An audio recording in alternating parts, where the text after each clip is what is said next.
Bem-vindos ao Coffee Break do Digital Insight. Hoje vamos falar sobre o estado de digitalização em Portugal.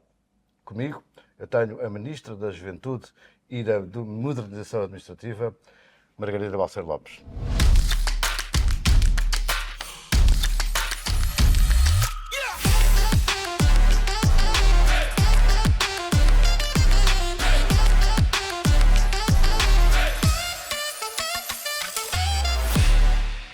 Este conteúdo é patrocinado pela Rumos, especialista em formar profissionais e equipas para os desafios tecnológicos e de inovação. Muito obrigado por estar connosco. É um prazer imenso recebê-lo nesta casa.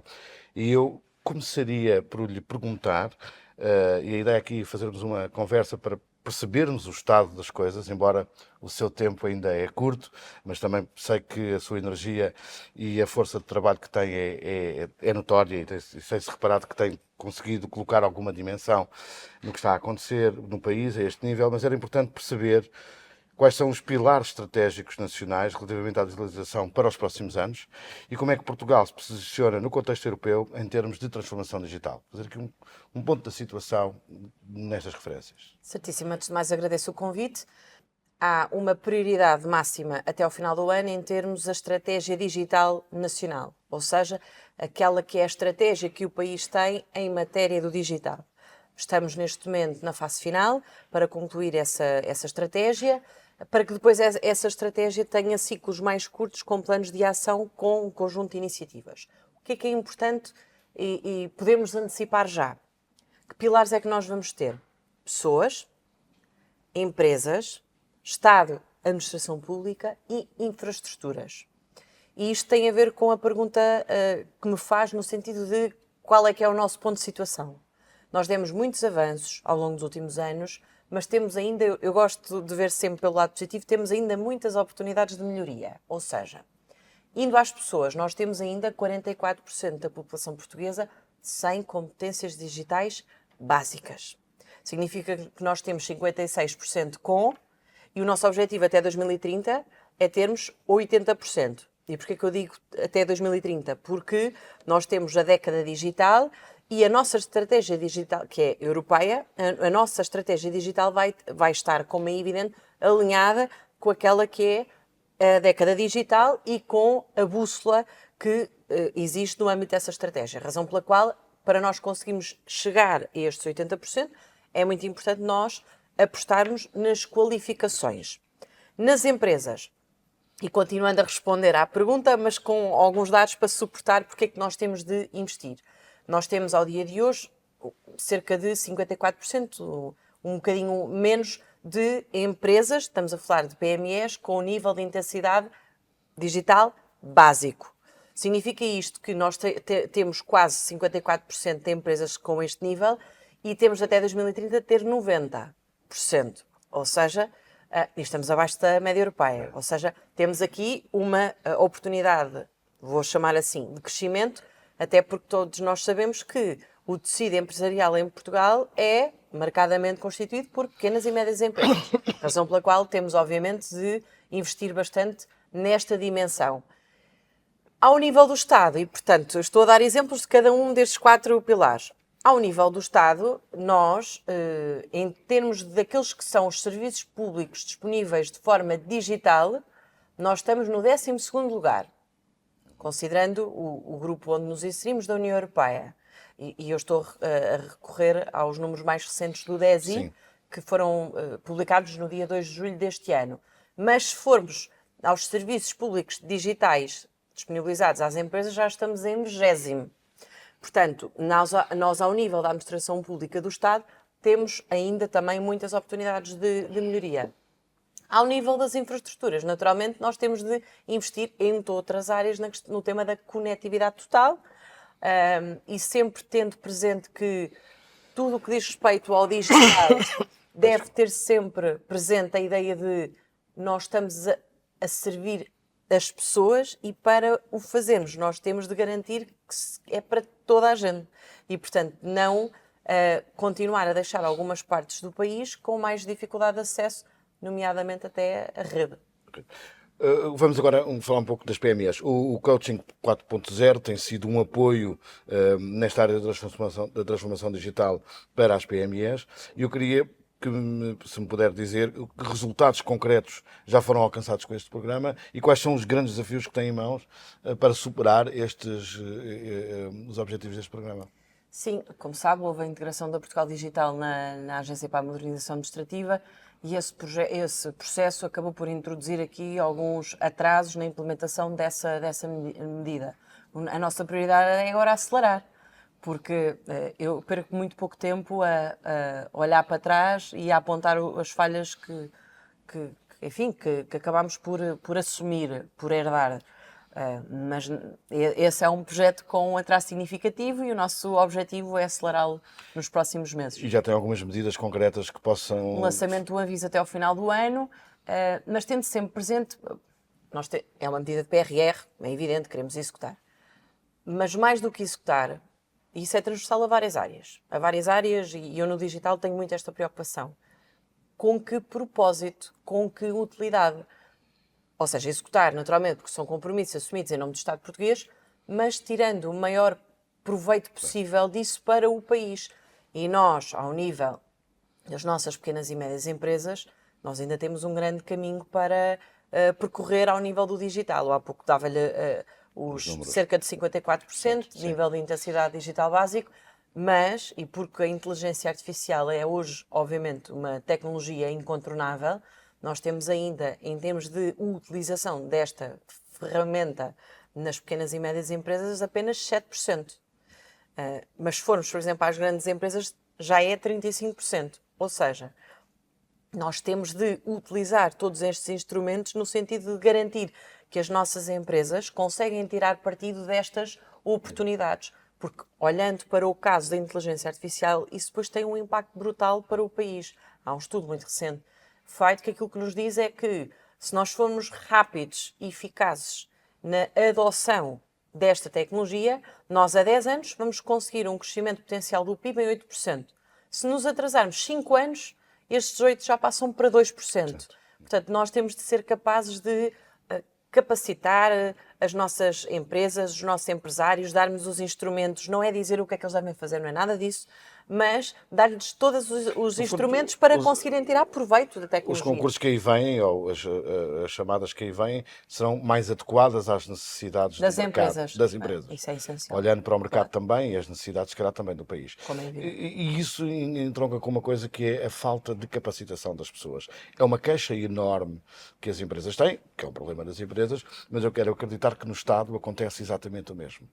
Que medidas está a tomar para ultrapassar este problema? Eu sei que também tem o Ministério da Juventude e, portanto, aqui se calhar pode haver ou não sinergias. Queria que me desse um olhar para esta falta de capacitação que existe em geral, não é só no Estado, mas o que é que está a fazer ou o que é que vai implementar para ultrapassar esta questão nos organismos do Estado? Nós temos de investir na formação das pessoas. Ou seja, por isso é que quando há pouco lhe falei dos 4 pilares da estratégia, o primeiro pilar que eu referi são as pessoas. E isso tem a ver com cidadãos, porque é para eles que nós trabalhamos, é para eles que as políticas públicas são desenhadas. Mas para falarmos da administração pública, e porque é o terceiro pilar, antes de irmos à administração pública, as pessoas que trabalham na administração pública têm de receber essa formação. Abriu muito recentemente o primeiro curso, por exemplo, sobre inteligência artificial dirigida a dirigentes da administração pública e nós temos de multiplicar estes exemplos. Agora, vou-lhe já dar nota de uma preocupação que nós temos ao nível das pessoas e porque fez alusão à juventude, e eu imagino que estivesse também a falar daquela que é a oferta que o ensino superior dá, que alimenta as nossas empresas. Sim, a minha questão é, com a queixa existente que há e com a dificuldade que nós sabemos que convencer as pessoas a trocar as suas profissões, né? Uma pessoa que está a caminho já para lá do meio do seu percurso, é mais difícil convencê-la a capacitar-se. Eu acredito que a força das empresas e do Estado esteja nos jovens e nas universidades de ir buscar esse caminho. É verdade, e nós temos de trabalhar aí, mas não é só. Sim. Porque alguém que tem 40, 45, 50 anos e que por circunstâncias da vida viu, por exemplo, o seu posto de trabalho ameaçado, até pode ser exatamente por novas oportunidades que se abrem no digital e naturalmente que isso provoca transformações profundas. Nós temos de apostar na reconversão destas pessoas. Nós não podemos, pura e simplesmente, Sim. deixar estas pessoas para trás. Portanto, programas de reskilling vão ser prioritários no âmbito desta estratégia de investirmos nas pessoas e na capacitação das pessoas. Mas, a propósito das pessoas, permita-me destacar uma preocupação que nós temos, tem a ver com, nós no âmbito da década digital, nós atualmente temos na União Europeia 10 milhões de pessoas a trabalhar na área das TIC. O objetivo até 2030 é passarmos para o dobro, ou seja, para 20 milhões de pessoas. Em Portugal estamos a falar de cerca de 220 mil, se alinharmos completamente com aquela que é a década digital, estaremos a falar de um pouco menos de meio milhão de pessoas, mas mais de 440 mil pessoas. Nós temos um fosso brutal no que diz respeito ao género. Nós temos poucas mulheres a trabalhar nestas áreas. É 1 em cada 5, ou seja, 1 em cada 5. E já fazer algumas medidas para atrair as mulheres para estas áreas? Sem dúvida nenhuma. Eu não quero antecipar, mas sim, nas próximas semanas. Não nos pode dizer só algo que possamos perceber o que é que vai acontecer? Sim, nós basicamente temos algumas iniciativas, sobretudo da sociedade civil, e que devem ser reforçadas e devem ser apoiadas. Mas não há nenhum plano nacional que enquadre estas iniciativas e que tenha uma visão integrada de percebermos que temos de começar o mais cedo possível, ao nível do pré-escolar. Portanto, a educação é crítica, o ensino superior também, mas depois o mercado de trabalho também, porque há muitas destas jovens raparigas que até se qualificam e obtêm os diplomas nestas áreas, mas depois optam por não ir trabalhar e nós precisamos ter aqui um maior equilíbrio. Muito bem. Inteligência artificial, inovação, algo que a inteligência artificial está no caminho. E a minha pergunta é, tem algum plano, ou existe algum plano para apoiar as empresas na adoção destas novas tecnologias emergentes, nomeadamente a inteligência artificial? Porque... falando das pequenas e médias empresas, vai haver aqui um fosso enorme na adoção. A minha pergunta é se tem algo pensado para isso. Sim. Nós, nas próximas semanas, portanto, até ao final do ano, vamos lançar um plano de ação para a inteligência artificial, tendo essa preocupação. Naturalmente, nós estamos a fazer isto em simultâneo com um outro processo, que é na implementação do Regulamento de Inteligência Artificial, que está em vigor no nosso país, no espaço europeu, desde agosto deste ano. Temos algumas datas bastante relevantes e até exigentes, mas vamos cumprir com todas elas. A primeira já no dia 2 de novembro, em que nós vamos ter de identificar à Comissão Europeia qual é que é a entidade ou as entidades responsáveis pela supervisão dos direitos fundamentais no caso de sistemas de inteligência artificial de risco elevado e, portanto, essa é a primeira data a que estamos vinculados, é o dia 2 de novembro, e, portanto, o que nós estamos a fazer é finalizar um plano de ação, tendo presente que temos de, simultaneamente, de executar um regulamento que já está em vigor e que também, obviamente, tem aqui algumas implicações, naturalmente, tendo presente que estas soluções devem sempre ser feitas garantindo, não perigando nem coartando a inovação, que de resto era a sua pergunta e nesse sentido, mas garantindo que estas soluções são centradas no ser humano, que são seguras, que são éticas, que é esse também o espírito do Regulamento Europeu. Administração Pública, Transformação Digital, eu queria que me enunciasse alguns projetos que estejam em curso neste momento relativamente à digitalização dos serviços públicos. Há vários, mas eu vou-lhe destacar aquilo que eu acho que é mais transformador no que diz respeito aos serviços públicos. E começa tudo com uma lei, que é o Decreto-Lei 49/2024, de 8 de agosto. Agora, o que é que isso diz? O que é que essa lei impacta na vida das pessoas? Esta lei diz o seguinte: a partir de agora, nós temos de privilegiar um canal único de entrada, uma porta de entrada única na relação entre as pessoas, e aqui pessoas, cidadãos e empresas, e o Estado. Isso fez com que essa marca única, a agregadora, chama-se gov.pt. Nós, desde o dia 30 de setembro, temos uma porta de entrada dos cidadãos e das empresas no Estado, que é o gov.pt, e que gradualmente vai integrando serviços nesse site. E qual é que é a grande vantagem? É o cidadão, que neste momento tem mais de 300 portais nas várias entidades da administração pública, do cidadão ter apenas um único ponto de entrada. Porque se o cidadão não tem de saber se o cartão de cidadão é com o IRN, se a parte fiscal é com a autoridade. Não, é o Estado. E, portanto, nós devemos simplificar a relação que é estabelecida entre o cidadão aqui, pessoas e empresas, e o Estado, a administração pública. Vamos lançar no primeiro trimestre de 2025 a app, que também vai ser a Gov, portanto, em alinhamento com esta estratégia omnicanal. Em terceiro lugar, nós vamos continuar a ter a linha cidadão, mas estamos a introduzir algumas alterações procurando torná-la mais acessível. Uma das falhas que nós identificámos foi a circunstância desta linha só estar disponível em português. Neste momento já está em inglês, mas uma coisa tão básica que ainda não tinha sido feita. Neste momento a linha já está disponível em inglês. E uma das vantagens deste gov.pt vai ser ter o histórico das interações dos cidadãos com a administração. Ou seja, independentemente de eu ter feito um pedido na Segurança Social ou na Autoridade Tributária ou no IRN, no gov.pt, eu na minha área privada, de ter o histórico de todas essas interações que tive. Nós temos sempre uma preocupação nestas opções que temos feito. Como é que nós simplificamos a vida das pessoas e a vida das empresas? E às vezes nós temos objetivos muito ambiciosos em várias áreas, de inteligência artificial há pouco referi. Agora, nós já devíamos estar num nível que em algumas áreas não estamos. Nós, apesar da lei desde 2014 dizer que o Estado não pode pedir ao cidadão nem às empresas informação que já têm a seu poder, isto não é respeitado. Uma das medidas que nós apresentámos e que vai estar já em vigor em 2025 passa por,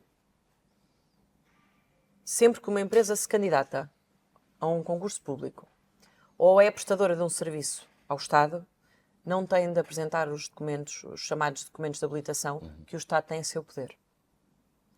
Isto parece uma coisa muito básica, mas até agora ninguém tinha feito. Portanto, é verdade. O que nós estamos a fazer, e para explicar como é que nós vamos operacionalizar esta medida, nós estamos a reforçar a Plataforma Nacional de Fornecedores do Estado, de modo a que, e aqui a interoperabilidade de facto é um investimento que o país tem de continuar a fazer, de modo a que o Estado vá pedir ao Estado, porque é disto que se trata, os documentos que o Estado já tem em seu poder e que não tem, obviamente, agora de andar a pedir às empresas. Quando nós falamos de competitividade e das nossas empresas e da necessidade de termos ganhos de produtividade, nós conseguimos dar passos nestes dois objetivos, sermos mais competitivos e termos uma economia mais produtiva, se removermos estes custos acrescidos que neste momento ainda apresentamos a fatura às empresas.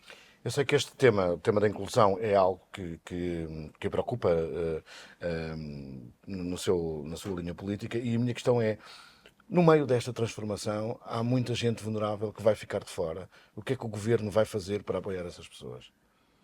Se o Governo não fizer bem o seu papel, elas vão ficar de fora. Se o Governo for eficaz e competente no seu trabalho, vai evitar que isso aconteça. Ou seja, nós estamos a caminhar no sentido de termos 100% dos serviços disponíveis de forma digital. Até o início de 2025, até o final de janeiro, as entidades da administração pública têm de introduzir mais serviços que neste momento só estão disponíveis de forma presencial, de forma digital. E esse é um caminho que nós vamos continuar, privilegiar o digital. Mas isso não pode significar que os cidadãos estão privados no acesso a serviços públicos porque não sabem utilizar o digital. Isto não pode nem vai acontecer. É por isso que a aposta no digital vai continuar, mas temos sempre redundâncias permitindo que os cidadãos que não têm tanto conforto no digital, e nós ainda temos 44% de pessoas em Portugal sem competências digitais básicas, garantindo que estas pessoas continuam a ter acesso a serviços públicos. O que é central nesta estratégia de não deixar ninguém para trás?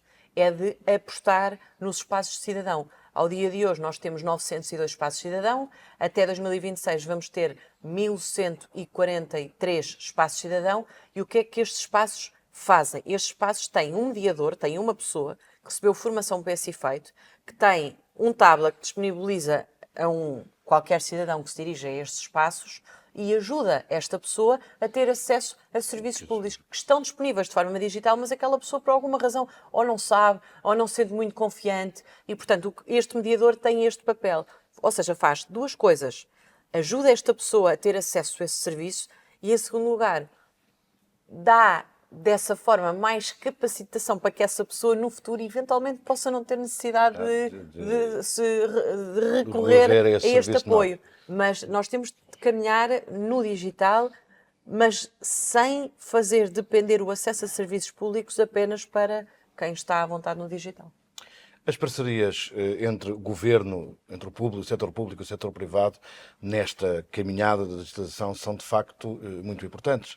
E a minha questão é perceber, neste ponto, o que é que o governo atual está a fazer, mais para além do que já tinha sido feito até aqui, na relação entre as empresas e o público, para que esta questão da transformação digital seja em colaboração. Nós, em primeiro lugar, nós temos de ouvir, ou seja, ainda há pouco lhe falava que a prioridade do Governo em matéria digital é até ao final deste ano lançar a estratégia digital. Nós já estamos em fase muito avançada para ter a estratégia mesmo fechada. Nós ouvimos empresas, ouvimos também a academia, mas ouvimos empresas. E já agora ouvimos empresas na zona de Lisboa, mas empresas a norte, porque o país não pode estar dependente da visão de uma determinada geografia do país. Presumo que de todas as dimensões, ou vêm as pequenas empresas Como também. Como é evidente, até porque num país que tem a esmagadora maioria do seu tecido empresarial constituído de pequenas e médias empresas, nós não podemos ouvir as grandes para desenhar boas políticas públicas. Portanto, o que nós estamos a fazer é a ouvir ou a escutar para, dessa forma, definirmos as melhores políticas, as melhores opções. Mesmo no que diz respeito à inteligência artificial, nós temos tido essa preocupação. Ou seja, há uma entidade que tem sido parceira no desenho deste plano de ação, que é o Center for Responsible AI, e que tem, por exemplo, centros de investigação, tem startups, tem até uma sociedade de advogados. Nós temos de ter esta capacidade, ou seja, nós temos de tomar as opções de política pública, mas ouvindo previamente a sociedade civil. E aqui estou a falar da academia, como é evidente, universidades, politécnicos, centros de investigação, mas as empresas, e tendo a noção que as empresas têm aqui um caráter muito heterogéneo. Nós temos de ouvir grandes empresas, pequenas e médias empresas. Sra. Ministra, sei que é, e nota-se até por esta nossa conversa, muito objetivo e que traçou aqui um plano que vai levar em frente, venha quem vier. Já percebemos que este é o caminho, aliás, é um pouco o toque deste governo. E a minha pergunta é, para terminarmos, como é que vê o país nos próximos 5 anos, no que toca ao campo digital, comparativamente com os restantes países europeus? Eu vejo o país líder nestas áreas do digital, porque nós podemos não ter sido pioneiros no desenvolvimento e na criação, por exemplo, de muitas destas soluções de inteligência artificial, mas nós podemos liderar a adoção desta tecnologia por parte, por exemplo, das nossas empresas. E temos a obrigação, o Estado tem a obrigação de dar os meios para que isto aconteça.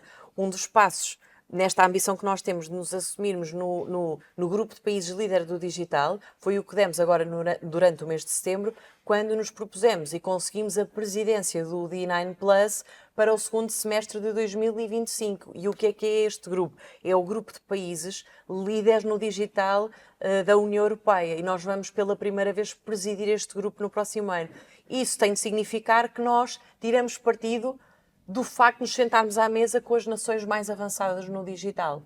Ou seja, de beber da experiência destes países, de fazer sinergias, juntando o digital, mas também juntando a parte de negócio e de empresas, porque este encontro vai ter duas dimensões, vai ter a parte do digital e no dia anterior vai ter a parte do business, das empresas, envolvendo aqui obviamente as associações empresariais, e é dessa forma que eu vejo o país, que nós muitas vezes temos a ideia de que somos pequenos do ponto de vista da dimensão geográfica, mas somos um país com imensas potencialidades, com um talento brutal, que tem de ter a capacidade de fixar, reter talento, atrair talento também estrangeiro. Precisamos de mais jovens a trabalharem nestas áreas do digital e de ajudar as nossas empresas a adotarem estas tecnologias de modo a conseguirem dessa forma terem ganhos de produtividade, serem mais competitivas, criarem mais riqueza e dessa forma também pagarem melhores salários e termos melhores oportunidades de vida para as pessoas. Aquilo que nós queremos é que as pessoas vivam em Portugal, sejam felizes em Portugal, tenham condições de estabelecer e criar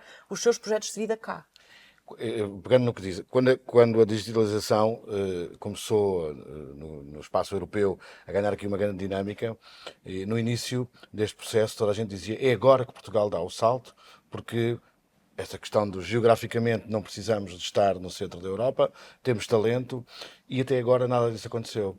Podemos contar com este governo para dar um passo ainda maior ou mais concreto para que Portugal aproveite esta sinergia digital para dar um salto enquanto país no ponto de vista económico? Sem dúvida nenhuma, nós vamos ter de investir no talento, vamos ter de investir na inovação e na investigação também nestas áreas, e uma terceira preocupação que nós temos é investir nas infraestruturas para permitir que esta nossa ambição possa ser concretizada indo ao encontro da sua pergunta. Sra. Ministra, muito obrigado, foi um Obrigadíssima. prazer imenso e nós voltamos para a próxima semana.